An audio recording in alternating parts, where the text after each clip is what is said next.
Ես թերևս չեմ կարող անմասն մնալ այս չափազանց կարևոր խոսակցությունից,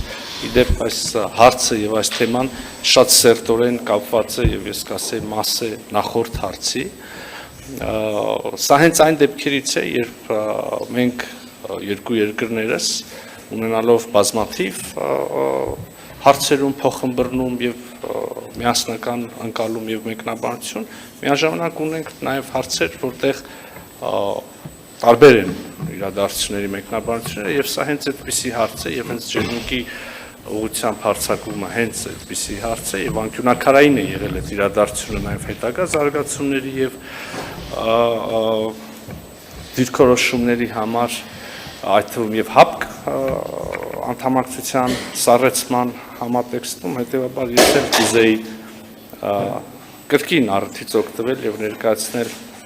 Հայաստանի ընկալումները եւ Հայաստանի դիրքորոշումը ես շատ լավ հիշում եմ իրադարձությունները, ես ինքս անձամբ մաս եմ եղել այդ իրադարձությունների։ Մենք հիշում ենք, երբ օգոստոսին 2022 թվականի ռուսական կողմը միջնորդական առաջարկություն ներկայացրեց Հայաստանին եւ Ադրբեջանին, հերթական անգամ վստահաբար բարի մտադրություններից ելնելով հայաստանյան կողմը իր համաձայնությունը հայտնեց այդ առաջարկություններին, ադրբեջանական կողմը չտվեց դրական դիրքորոշում, սա օգոստոս ամիսն էր, օգոստոսի արդեն վերջ, երբ մենք հասկացանք, որ չկա միասնական դիրքորոշում դրական, եւ ապա սեպտեմբերին արդեն առաջի կեսին մենք տեսանք ադրբեջանական զինված ուժերի հարձակումը ջերմուկի ուղղությամբ եւ Հայաստանի Հանրապետության տարածքային ամբողջականության խախտումը, Հայաստանի Հանրապետության միջազգայինորեն ճանաչված սահմանների խախտումը, իհարկե մենք այս մասին տեղյակ պահեցինք մեր դաշնակիցներին եւ Ռուսաստանի Դաշնությանը, ուղիղ որպես երկկողմ դաշնակից եւ նաեւ ՀԱՊԿ-ի շրջանակներում մեր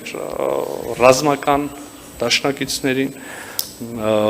գործողություններ, որոնք դրանք հետևեցին, ինչպես արդեն առիթ ունեցել եմ ասելու, գոհացուցիչ չէին Հայաստանի Հանրապետության համար եւ արդեն հաջորդ ամիս հոկտեմբերին տեղի ունեցավ քառակողմ հանդիպում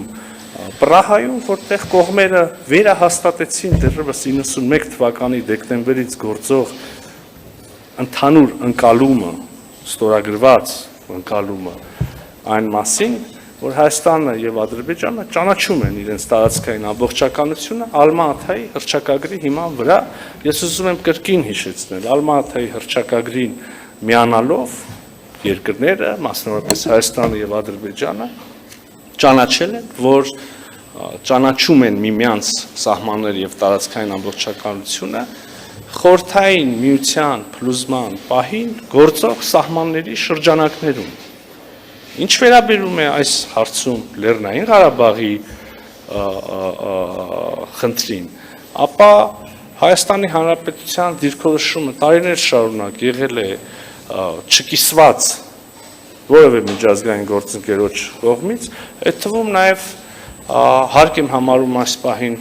հիշեցնել, որ Ռուսաստանի Դաշնությունը բարձրագույն մակարդակով ընդգծել է Լեռնային Ղարաբաղի պատկանելությունը Ադրբեջանին, Հայաստանի Հանրապետությունը չի վիճարկում այս մոտեցումը, Հայաստանի Հանրապետությունը կրկին ուզում եմ առիթից օգտվել եւ ասել, որ ճանաչում է Ադրբեջանի տարածքային ամբողջականությունը Ալմաթայի հռչակագրի վրա, հիման վրա եւ բնականաբար ակնկալում է եւ ստացել է հավաստիացում